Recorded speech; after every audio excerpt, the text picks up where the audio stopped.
You were not my choice.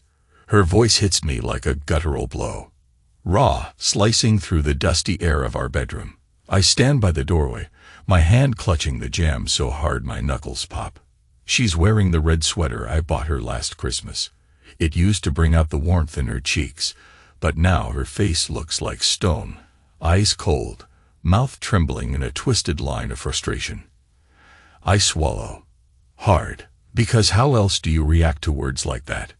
You want to yell, maybe throw a chair through the window, anything to release that surge in your chest.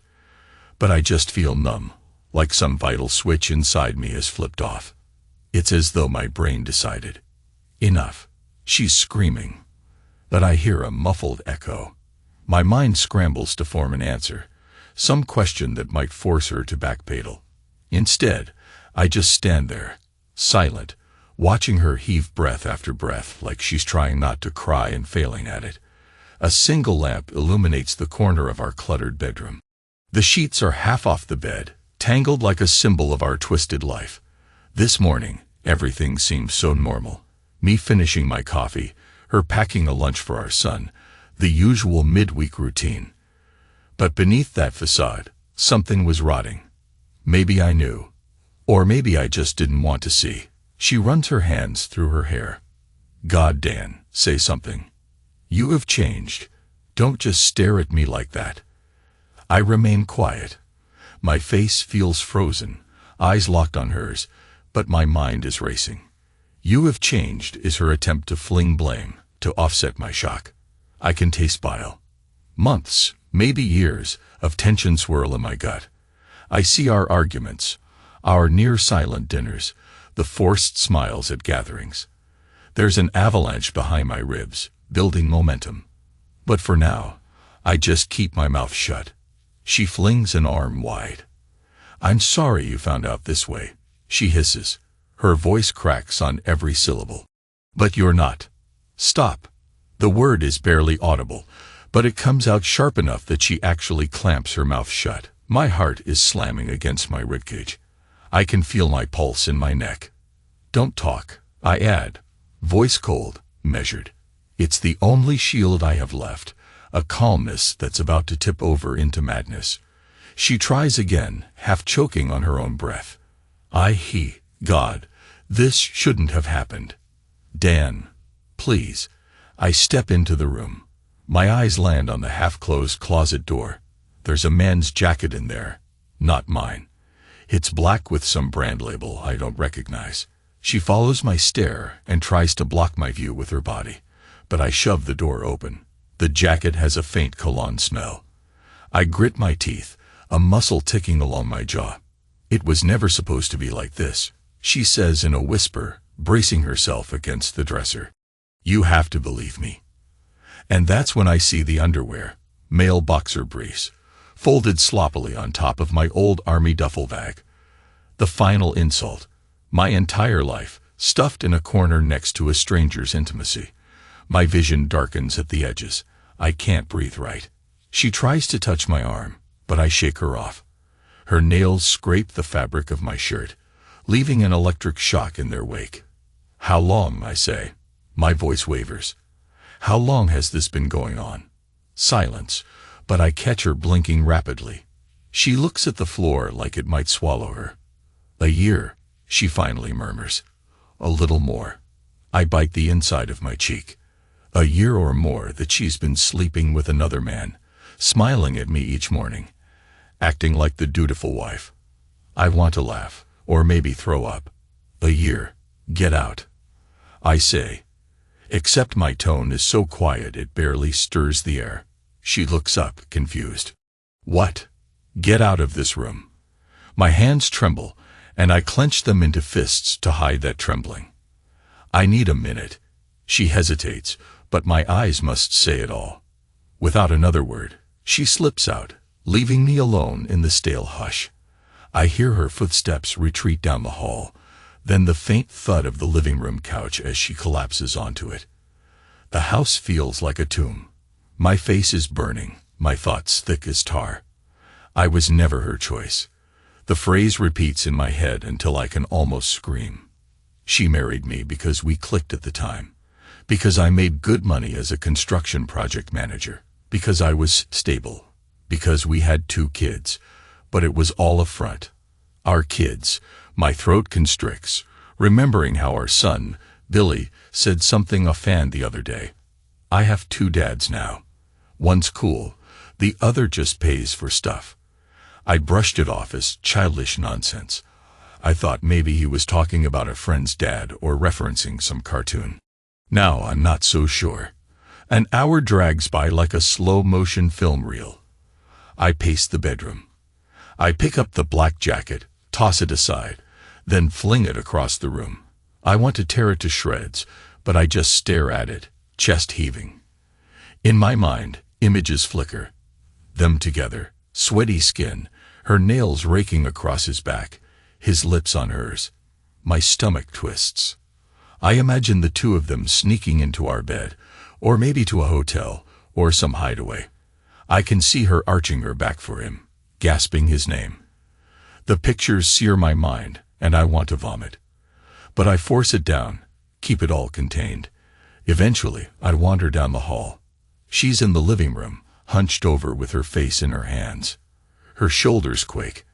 I can't tell if she's crying, or maybe she's just exhausted from lying.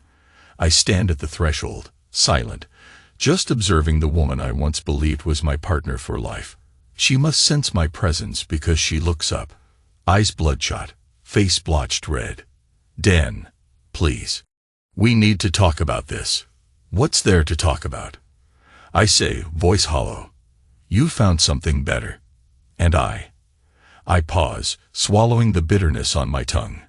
I guess I'm the relic that pays the bills. She flinches. It's not like that. Isn't it? I retort. Who is he? She runs both hands through her hair, gripping it at the roots as though physically trying to keep herself together. Matthew, she finally says. He's a financial consultant. He helped us with some taxes a while ago, remember? I do remember. The guy in the tailored suit with that confident smirk. He was polite, charming, shook my hand with a steady grip. His hair was neatly cropped, eyes scanning everything as though he could read people's bank accounts from their posture alone. He came by once, maybe twice. I paid no attention. God, how blind was I? Where is he now? I ask. She lets out a shaky breath. He's in Houston. For work. He visits sometimes. My teeth grind. In my house. She doesn't answer. She doesn't have to. A wave of heat surges through me. I take a step forward, and she shrinks back against the cushions. Dan, I never meant to hurt you. She pleads, tears spilling out. I was lonely. Everything at home was so empty. You barely looked at me. We stopped talking. I told myself it was just a momentary thing with Matt, that it would pass. But feelings got involved. And then, my rage flares. Feelings. The word drips with disdain. You had feelings for him, but not for the father of your children. She tries to speak, but only a strangled sound comes out. Then she breaks down into sobs that rock her entire body. I stand there, stiff, arms at my sides, not offering comfort. I think about how I used to rush to her whenever she cried, hold her face in my hands and kiss her tears away. Not now. Now those tears might as well be acid. My phone buzzes. A text from Billy's teacher. Your son seems upset today. Everything okay at home? I fight the urge to throw the phone across the room. Doesn't matter if everything's okay. Nothing is okay. But I type a curt, "We'll handle it," and slip the phone back into my pocket. She's looking at me like she's waiting for a final judgment. I glare back. My brain pulses with 1,000 urges. Run, fight, break everything, vanish. Instead, I just let out a long, weary sigh. We'll pick the kids up soon, I say, my voice scratchy. Tonight, you sleep in the guest room. I don't want to be near you. She exhales, almost in relief, as though she expected me to throw her out on the street. Dan, please, can we just... I cut her off. Not another word. Then I turn on my heel and walk away. On the way to pick up Billy from school and our younger daughter from daycare, my hands grip the steering wheel so tight my knuckles glow white. I'm replaying everything in my head. The swirl of betrayal, the humiliation. She said it's been over a year. How could I have missed the signs? Were there phone calls at odd hours? Unexplained errands? Sure, but I chalked it up to typical life chaos. I reached the school, force a half smile to the teacher on duty, sign Billy out. He comes over, backpack half open, a smudge of marker on his cheek. Hey, buddy, I mumble. He climbs into the back seat. Dad, can we get ice cream? I just grunt in response. He stops talking, probably sensing the tension. My wife, Charl. No, I can't even say her name in my mind right now. She was supposed to pick up our daughter, but I texted her not to bother. I don't want to see her face any more than necessary. So I drive across town to the daycare, scoop up my little girl, Jessica, who's all sunshine and giggles at age 4. She squeals happily when she sees me, her little arms wrapping around my neck. My throat tightens. If only life could be that simple. We get home to find the house quiet. My wife has locked herself in the guest room, apparently. Good. Billy heads straight to his own room, shoulders hunched. He probably senses something is off. Jessica toddles after him. I stand in the hallway, listening to the hush of my home, a home that feels like a stranger now. After microwaving leftover pizza for the kids, I linger in the dimly lit kitchen. Voices filter from the living room, low and muffled. She must be on the phone. Part of me wants to eavesdrop, but I'm too tired, too beaten. Instead, I go into the yard, stare at the sunset bleeding across the sky in streaks of pink and gold.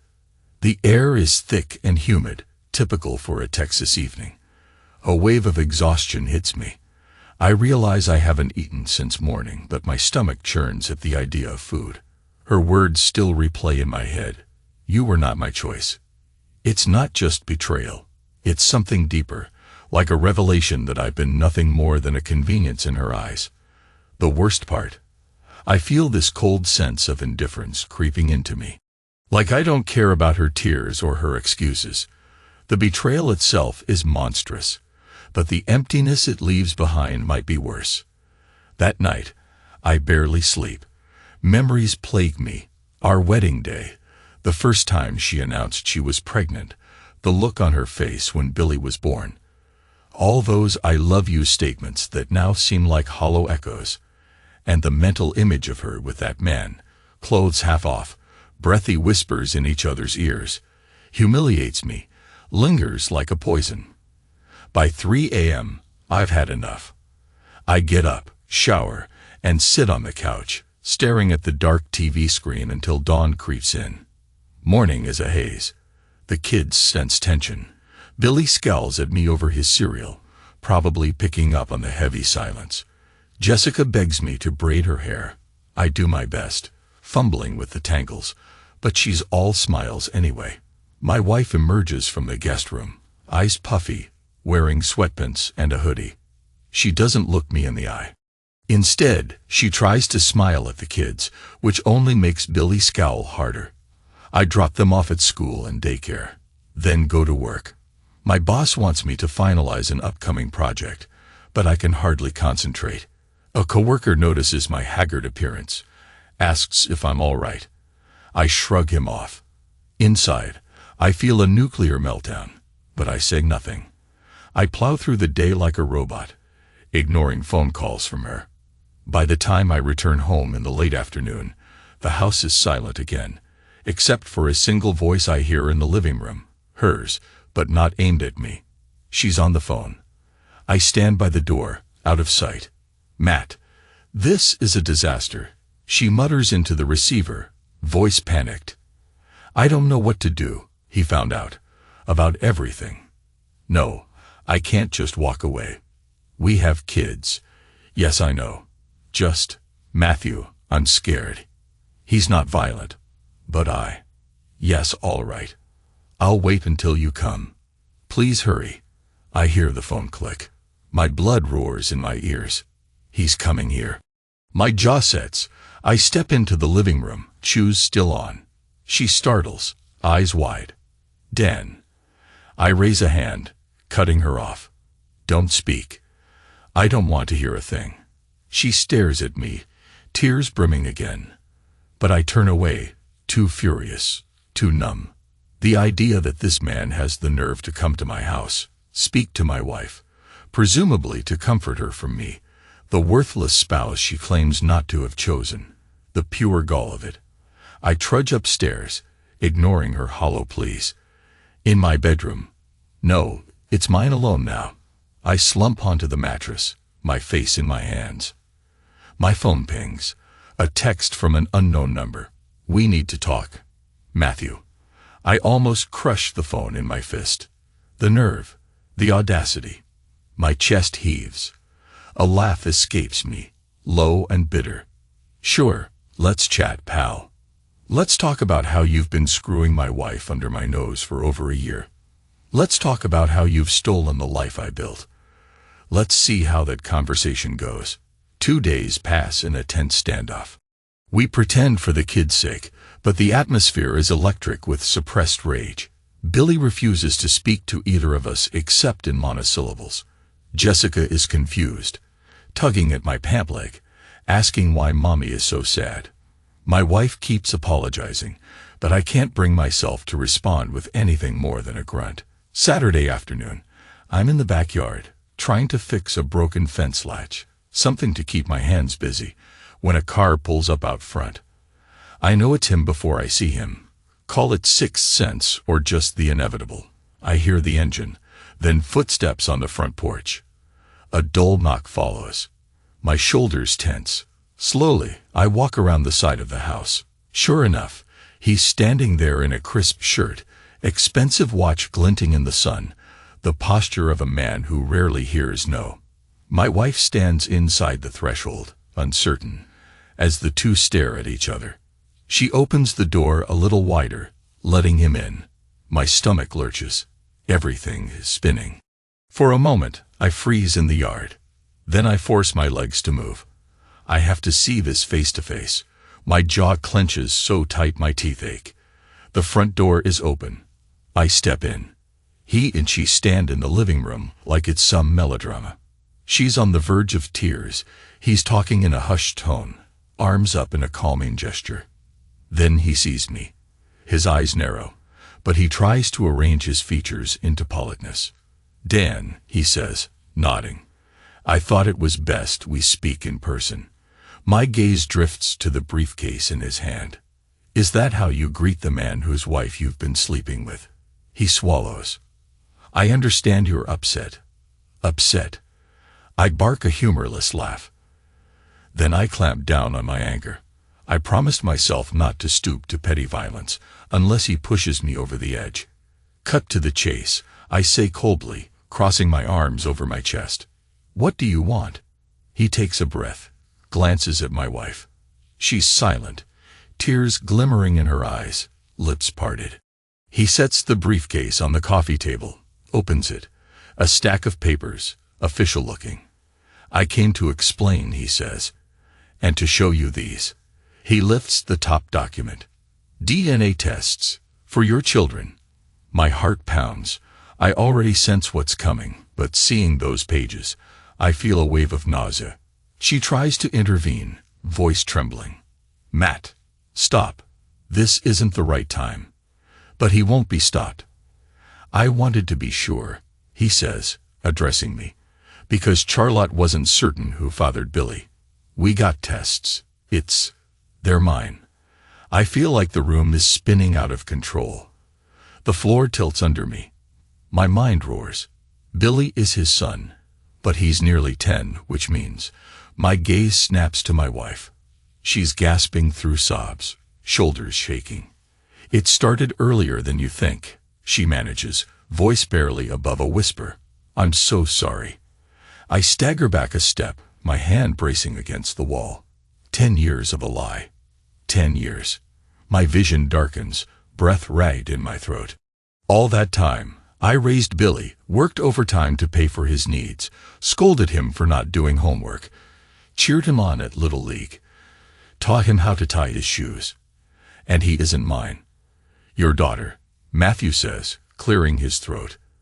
The test suggests she might be yours, Dan. But we didn't finalize that. She's only 4, though, so we're not certain. There's a possibility.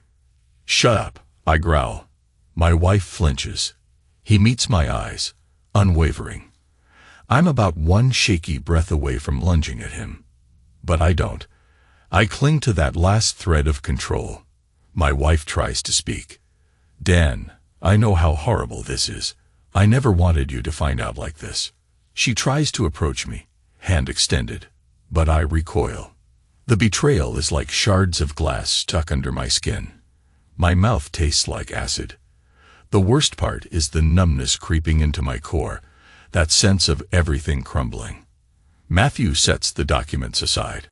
I think it's best if you and I come to an understanding, he says carefully. For the children's sake. My eyes snap to him. There is no understanding. You destroyed my family. He lifts his chin. We can work out the financial responsibilities. Financial. The word erupts from me with savage bitterness. So that's all we are now. Money. You want me to pay for the child that isn't mine? Or do you plan to cut me out altogether? He hesitates. My wife collapses onto the couch in tears, but I can't even bring myself to offer her a tissue. She's chosen her side. Or maybe she never cared to choose me in the first place.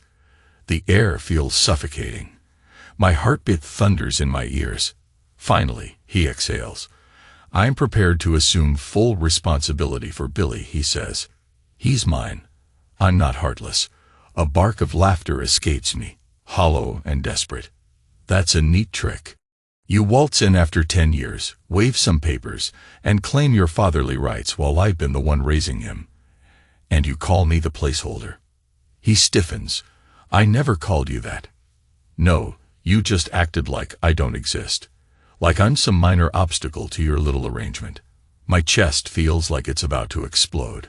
If you think you can just step in and fix this with money or custody, you're even more twisted than she is.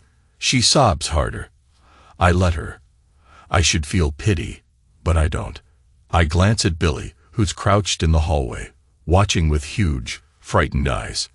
My stomach lurches. How much has he heard? Matthew notices him too and lowers his voice. Let's talk in private. I grit my teeth. Fine, outside. I spin on my heel, stomp toward the back door. I hear him follow. We step into the backyard. The sun glaring overhead, heat radiating from the fence. My fists clench at my sides. I picture tackling him to the ground, smashing his face, but I stop myself. That won't solve anything. The kids are inside. They'd see. No. I breathe forcibly, calming the rage. He stands a few feet away, posture confident, arms at his sides, as though preparing for a confrontation, but hoping to remain civil. We face each other amid the brittle grass and the broken fence latch I tried to fix earlier. I'm sorry, he says quietly. I never planned on having an affair with your wife. We met on a professional basis, and it evolved. I can't pretend it was moral. It wasn't. But it happened. Don't feed me apologies, I snarl. You talk like it just spontaneously occurred, not like you both made a decision to betray me. He presses his lips together, choosing his words carefully. I understand your anger. But let's be realistic. The kids are what matter now. You and Charlotte. This marriage might be over, but we have to think about Billy and Jessica. My heart twinges. He's right, in a cold sense. I can't ignore my daughter. And Billy, even if he's not my blood, has been my son for a decade. But how do I proceed? A swirl of confusion. The ground feels unsteady. I exhale, a shaky breath. You might have fathered him biologically, but I was there for everything else. I changed diapers, stayed up with him when he was sick, taught him to ride a bike. So don't talk to me like you're swooping in to save the day. He hesitates, a flicker of emotion crossing his face. I respect that. I notice the way his jaw clenches, the tension in his shoulders. Maybe he's not as smug as I first thought, but that doesn't change anything. We stand in stony silence for a moment, the Texas sun beating down. Finally, he nods. I'll leave you alone for now. But I won't abandon Charlotte or Billy. That's all I came to say. He turns to go, but I grab his arm. He freezes, glancing at my hand. My fingers dig into his shirt sleeve. Part of me wants to break bone right now, but I hold back, voice trembling with controlled fury. If you ever set foot in my house without my permission again, I will end you. Understand? He meets my eyes, swallows. Slowly he nods. I let go. He walks away, slipping through the gate to the driveway. My breathing is ragged, heart pounding in my temples. I stare at the fence, the lawn, the weeds in the corner. Everything feels surreal, like I'm stuck in a nightmare and can't wake up. The front door slams. His car engine revs, then fades into the distance. I stand there, alone in my own backyard, feeling more isolated than ever before. After a long moment, I go back inside. She's upstairs, probably crying in the bedroom or rummaging through my things. I don't know. Billy sits in the living room, hugging his knees on the couch, staring at the black TV screen. Jessica plays with crayons on the floor, oblivious to the tension. I sink into the armchair opposite Billy. He flicks his gaze at me, uncertain. I clear my throat. You okay?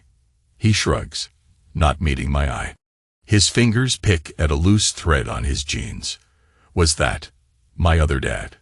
The question stings. My hands clasped together. That man is the one. Whoa. I can't finish the sentence. A lump jams in my throat. Billy nods, tears forming in his eyes. I heard you yelling, he murmurs. I heard a lot of stuff. So, I'm not your son. His voice cracks on those last words. My chest tightens like a vice. I slide off the armchair, kneel in front of him. Gently, I place my hand on his shoulder. Listen to me, Billy. You'll always be my son. I don't care about any test. He sniffles, eyes brimming. Then why are you so mad? I blink back my own tears, trying to keep my composure.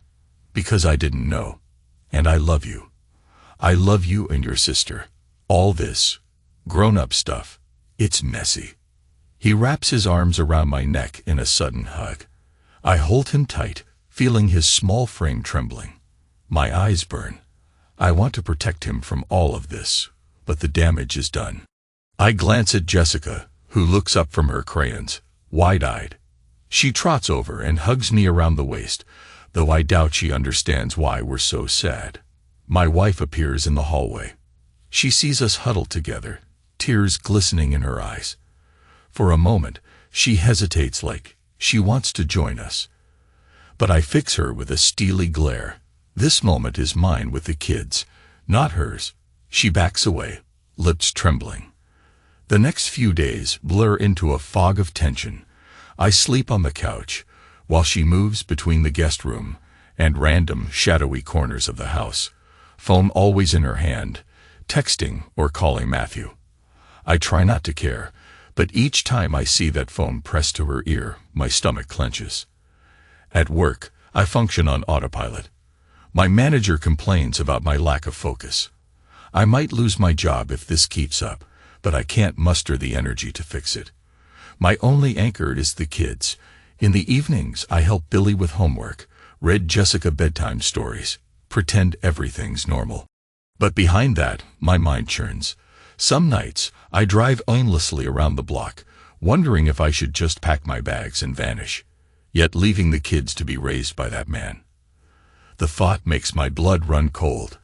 I might not be their father by blood, but I'm their dad in every way that matters. Jessica's paternity test aside, I've been here. I can't betray them, even if she betrayed me. She corners me one night while I'm grabbing a drink of water. The kitchen is dim, just the soft glow from the stove clock. Dan, she starts quietly. We can't keep living like this. I set the glass down, the ice clinking. I know. We have to figure out a solution. For us. For them. She folds her arms, hugging herself. Don't pretend you care about me. I say, voice like steel.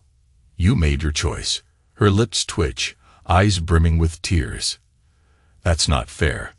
I scoff. Fair? Don't talk to me about fair. I can't do this conversation. I grip the counter until my knuckles ache. You want a divorce, is that it? She flinches. I don't know. But I can't lose Billy. He's mine too. It's not Billy I'm worried about. I growl. He might want you in his life. Fine. I won't stop that. But what about Jess? If she's not mine, does that mean she's also? She shakes her head. No. I'm pretty sure she's yours, Dan. That happened after we ended things for a while. Matt and I. We were off and on. It's complicated. I let out a bitter laugh. Complicated. Sure. My mind reels with disgust. She steps closer, tears sliding down her cheeks. Dan, for what it's worth, I'm sorry. I never wanted to break you like this. Everything was so dull, so lifeless. You were always at work. You never looked at me. Stop, I snap, voice rising. She jumps. Jessica might wake up, so I lower my tone to a deadly whisper. Don't you dare blame me for your affair. I was working to provide for this family. She squeezes her eyes shut. I know. I'm sorry. But that's how it started, a small fling, then it got out of hand. I was in love, but I didn't know how to leave you, how to break up our family. It was selfish, and now we're here. We stand in silence. Her tears drip onto the tile floor. Part of me wants to console her, old instincts pulling me to wipe her cheeks. But I resist. She's not mine anymore. The realization is a gut punch I'll never get used to. Another week. Everything is building to a head. I sense it. The nights are stiff with unspoken conflict, the days a minefield of forced politeness in front of the kids. Until one evening, Billy says he wants to stay at his other dad's place for the weekend. My wife tries to hush him, but he insists. I have two dads, he says, repeating that line like a battle cry. One is cool, the other just pays for stuff. It's like a direct stab into my heart. The words bounce around my skull all night. Later, I sit in bed, my bed, staring at the ceiling while my chest burns with an indescribable ache. She's in the guest room again, or maybe she's not even home. I don't know. I recall the day Billy was born, how I held him in my arms, tears streaming down my face. The nurse put that tiny bundle against my chest. I made a silent promise. I would protect this child with my life. Now, he calls me the one who just pays. It's the ultimate betrayal, more than the affair itself. The boy I love like my own seized me as a wallet. That's the night something in me snaps. Enough. I can't live this half-life, waiting for another humiliation. My anger is a coiled spring, and it's time I reclaim some agency. If being calm and rational means losing every shred of dignity, then I'm done with that approach. The next morning, I confront her in the kitchen. We're done, I say, voice flat as stone. She stands by the sink, a coffee mug trembling in her hand. File the papers, or I will. We're through. She pales, lowering the mug.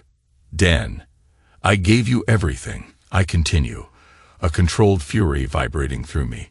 Years of my life. I built this house for you, helped pay off your car, gave you kids a stable home. And you threw it away for some excitement. Fine. Then you lied to my face for a decade. Enough is enough. She closes her eyes. What about the kids? They'll be taken care of, I say, voice tight. Billy can see his biological father if that's what everyone wants. I won't stand in the way. Jessica, if she's mine, she stays with me. We'll do a test, confirm paternity. Then we figure out custody. Each word is a blade slicing the air. She breaks down, hands over her face, muffled sobs. I watch her for a moment, feeling nothing but a hollow ache. Then I turn and walk away to avoid punching a hole in the wall or yelling until the neighbors call the cops. I contact a lawyer. He's a blunt man with a firm handshake, says I have grounds for divorce based on infidelity. The paternity issue complicates matters, but we'll handle it. I feel a grim satisfaction, like at least I'm doing something. Taking control. It's messy, but it's a path forward. The next day, Matthew calls, asking me to meet him. I consider ignoring him, but something in me wants to see him one last time. Maybe I crave closure or the chance to unleash my fury.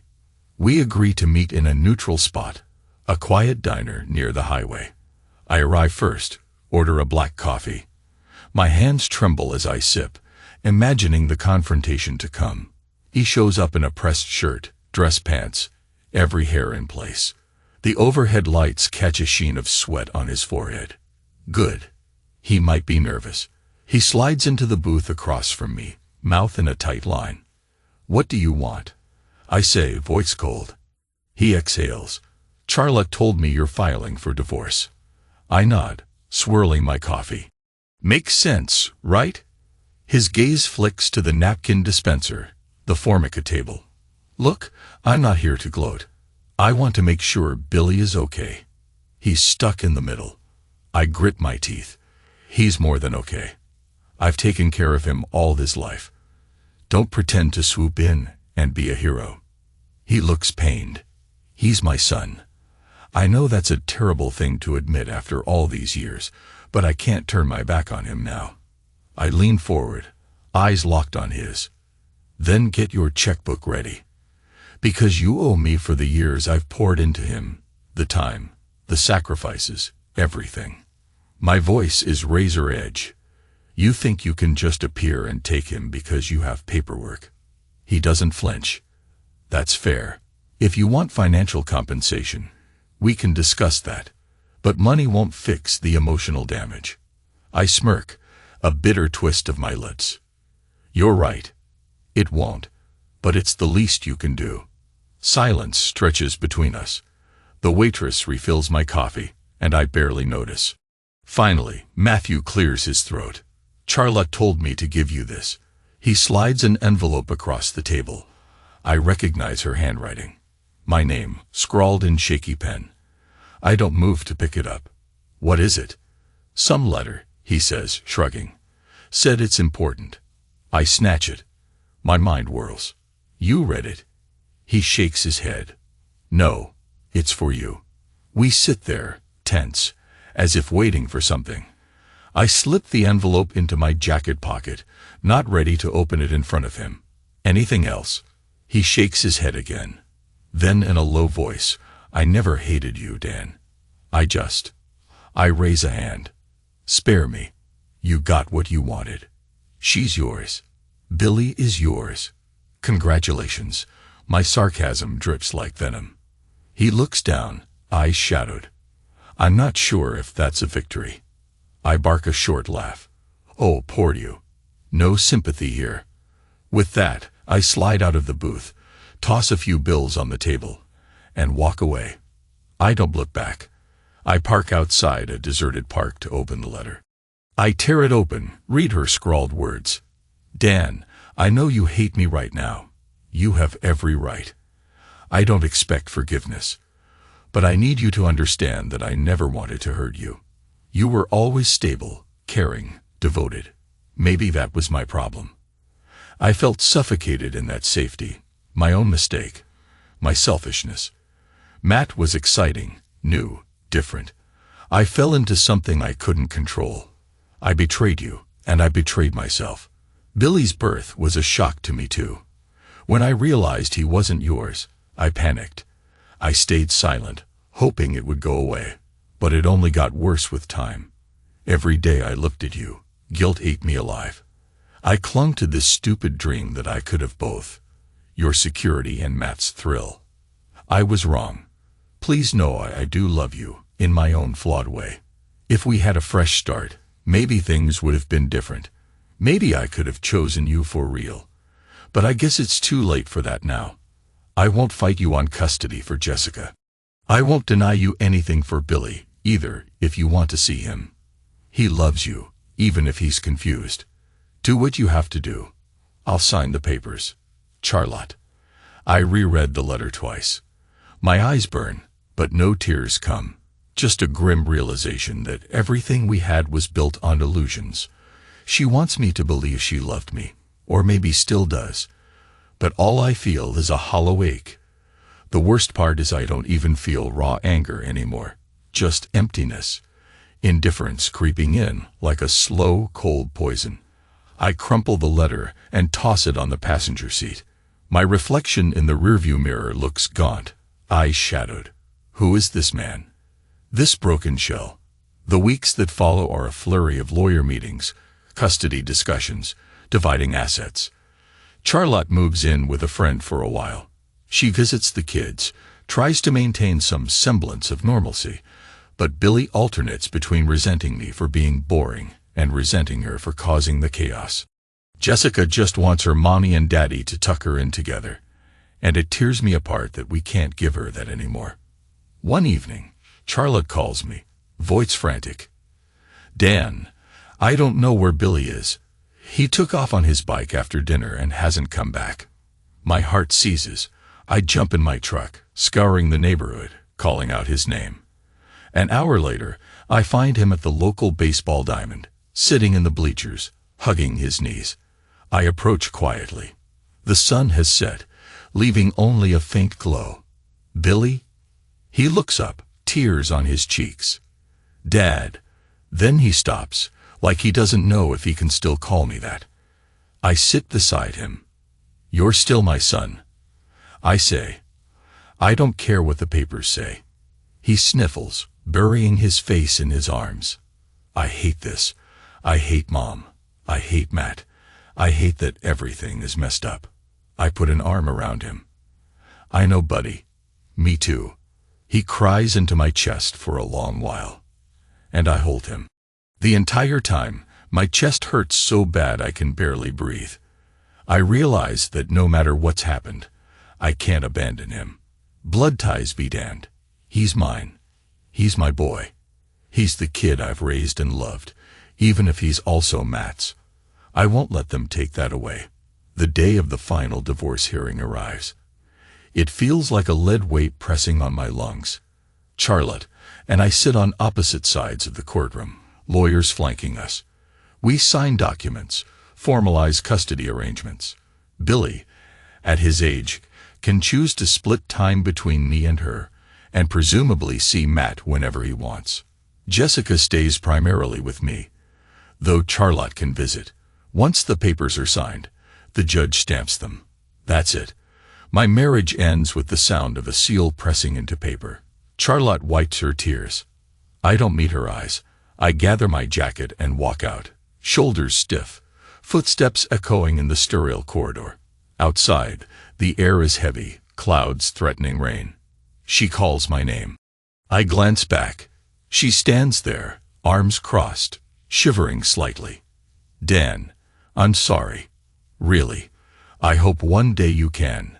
Her voice cracks. I clench my jaw. We're done. Then I turn and keep walking. A distant rumble of thunder underscores each step until I reach my truck. This is the final break. Matthew tries calling me a few times after that, but I let it go to voicemail. I have nothing left to say to him. My entire focus is on stabilizing life for the kids. If Billy wants a relationship with Matthew, I won't stand in the way. Hurting Billy to spite Matthew would be the lowest move I could make. I'm determined not to sink to that level. My anger simmers, but it's overshadowed by a new coldness, a realization that this is my life now. I channel that anger into small tasks. Fixing the fence latch properly, repainting Jessica's bedroom, sorting out finances. Each hammer stroke and paintbrush swipe helps me vent. Something in me has hardened beyond repair, but maybe that's what survival looks like. One evening, I return from work to find Charlotte's car in the driveway. My heart skips. She's supposed to call before coming. I step inside, prepared for a confrontation. She's in the living room with Billy, kneeling on the carpet, rummaging through a box of old photos. I clear my throat. What's going on? She looks up, eyes red but calm. Billy wanted to see pictures of when he was little. She holds up a Polaroid of me cradling baby Billy in the hospital. I remember that moment vividly, my smile so wide it nearly split my face. Billy's eyes flick from me to the photo. This was a lie, right? He asks, voice low. I'm not really yours in that picture. I approach slowly, kneel down beside him, ignoring Charlotte's presence. No, I say firmly. That moment was real. My love for you was real. It still is. He searches my face, tears forming. I'm sorry for what I said about you just paying for stuff. My throat tightens. It's okay. You were hurt. Confused. Charlotte sniffs. I'll leave. I just wanted to help him find some good memories. Even if, my eyes flick to her, even if they were built on lies. She flinches. Billy looks between us, uncertain. Dad, please, don't fight. I blow out a breath. Fine. Let's not fight. I gather a few photos, show Billy a picture of his first birthday party. Remember that cake? You tried to eat the whole thing. He cracks a tiny grin. Charlotte shifts closer, pointing at the frosting smeared on baby Billy's face in the photo. A shadow of nostalgia washes over her expression. For a moment, we almost look like a normal family. But the invisible divide remains. She's not my wife anymore. This is just an echo of something lost. After a while, she stands, picks up her purse. I should go. Thanks for letting me. She trails off. I nod silently. She kisses Billy's forehead, waves awkwardly at Jessica, who's coloring in the corner, and heads to the door. She pauses, glances at me. Take care of yourself. I say nothing. The door closes behind her. Billy exhales, as though he's been holding his breath. We share a moment of heavy silence. Then I gently squeeze his shoulder. Ready for dinner? He nods, wiping his cheeks. Together, we move forward. Weeks trickle by, turning into months. The divorce is final, routine sets in. I drop Jessica at daycare each morning. Billy rides the bus to middle school. We have dinner together, watch an old baseball game on TV, or spend time in the backyard. Some nights, he stays with Charlotte, or occasionally, visits Matthew. It stings, but I endure it for Billy's sake. I won't punish him for circumstances he never asked for. Emotionally, I'm frayed. I struggle with insomnia. Memories haunt me. But I keep going. Then, one evening, a letter arrives in my mailbox. It's from Charlotte's lawyer, referencing equitable distribution. Inside is a check with a note. Matt insisted on contributing. For Billy's previous expenses, the sum is large, more than I expected. I feel a flicker of satisfaction, but it's hollow. No amount of money can restore what's gone. I set the check aside. Maybe I'll use it for Billy's college fund. Maybe I'll burn it. I haven't decided. One night, close to midnight, I'm lying in bed, staring at the ceiling again, thoughts swirling. I glance at my phone. No texts, no calls. The kids are asleep. The house is quiet. My chest feels tight, like a slow, dull ache. I recall every argument, every tear, every pang of betrayal. A wave of old anger sweeps through me, followed by a chilling emptiness. The worst part, I realize I don't even hate her anymore. I'm simply numb. That's the true punishment for what she did, my inability to feel anything. The betrayal was agony, but this indifference is a silent killer, gnawing at my soul. I rise, walk to the bathroom, stare at myself in the mirror. My reflection looks drawn, older. The lines around my eyes are deeper, hair touched with more gray. You have changed, she said. Yes, I have. I'm not the man I was. Part of me died the day I discovered her infidelity, replaced by a colder, harder version who trusts nothing. But as I walk down the hall, I peek into Billy's room. He's sprawled across the bed, mouth open in a soft snore. On the dresser is a framed photo of us fishing at a lake last summer. A lump forms in my throat. No matter how battered I feel, I still have him, still have Jessica. That's the one piece of hope left. I check on Jessica too, tucking her blanket around her small frame. She stirs, murmurs "Daddy," then settles. My heart constricts. This is why I keep moving forward. These two kids who rely on me, regardless of biology. They're my anchor against the dark storm inside. Time passes. The wounds scab over, leaving scars. On a Saturday morning, I find myself cleaning out the garage. I stumble upon old wedding photos, dust-laden. For a moment, I consider tossing them in the trash. But I end up setting them aside. Maybe one day the kids will want to see them, to understand the past that shaped their lives. Billy wanders in, picks up an album. He flips through pictures of me and Charlotte in happier times. "You looked so happy, Dad." I nod, swallowing a bitter taste. I was. He sighs, sets the album down. "I'm sorry it ended like that." I ruffle his hair gently. "Life's messy sometimes." He nods. We exchange a small, understanding look. Then he helps me move boxes. No more words needed. More months go by, more reminders that the old life is gone. Charlotte eventually moves in with Matthew. She tries to keep up a good relationship with the kids. For Billy's birthday, they invite me to a small gathering at a local amusement park. I decline. I can't stomach the idea of watching them play Happy Family. Instead, I take Billy out for a separate celebration. Just him, Jessica, and me. We go bowling, eat too much pizza, laugh. He seems content, though I sense the sadness under his smile. I vow silently that I'll always be there for him, for both kids. That's my only real revenge against the betrayal, proving that no matter how they tried to rewrite my role, I remain the father who cares. The final confrontation with Charlotte comes almost a year after the divorce. She shows up at my door unexpectedly. She looks tired, as if life with Matthew isn't the dream she imagined. "I just wanted to apologize, one last time," she says softly. "I know I've said it before, but I hurt you in a way that can't be undone."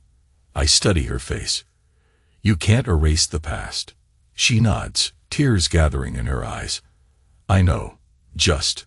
I hope you find happiness again. I hope you realize you deserve it." Her words stir a faint echo of pain in me. I shrug.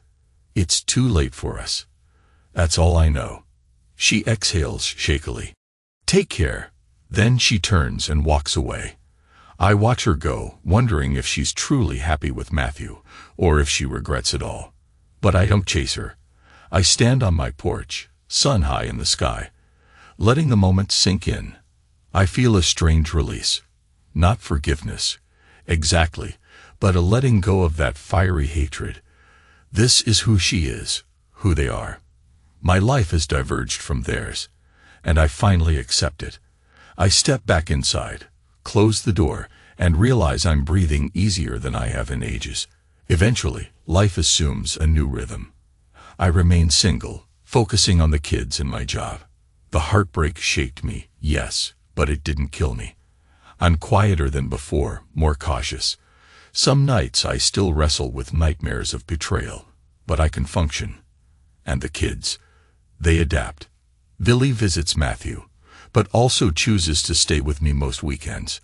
We drive to the lake, grill hot dogs, talk about baseball. He's healing, too.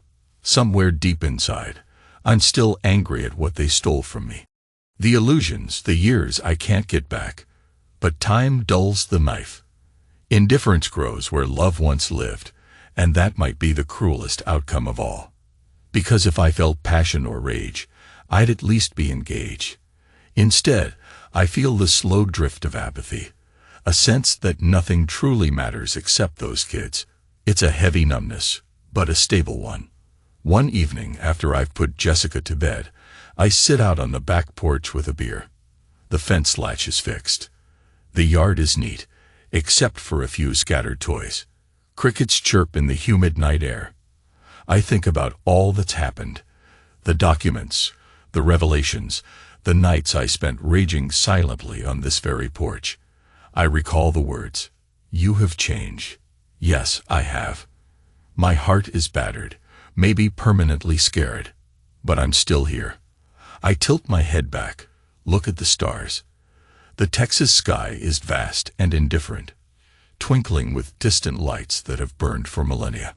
In the face of that cosmic scale, my betrayal, my heartbreak, it's all a speck of dust. Yet it's everything to me.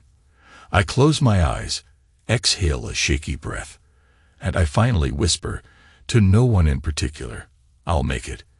It's not a grand statement of triumph, just a quiet vow to keep moving forward, to keep living, breathing, raising my kids, because in the end, that's all that matters, enduring. Standing back up when life knocks you down. Somewhere, across town, Charlotte and Matthew are probably going to bed, maybe with 1,000 regrets swirling in their own minds. Maybe not. Doesn't matter. This is my life. I'm Dan Foster, father to 2 kids I love more than my own heartbeat, a man who once believed in marriage until it exploded in his face. I won't pretend it didn't break me. But even broken men can keep going. My skin is thicker now, my emotions locked down. For the first time in a long while, a wave of calm washes over me. Not happiness, exactly, but a sort of acceptance. The night air is warm on my cheeks. I finish my beer, stand up, and go inside to check on my children. I lock the door behind me, sealing away the past along with the darkness outside. And that is how it ends, with me breathing through the pain, stepping into a new life. Not the one I imagined, but the one I've got. And for now, that's enough.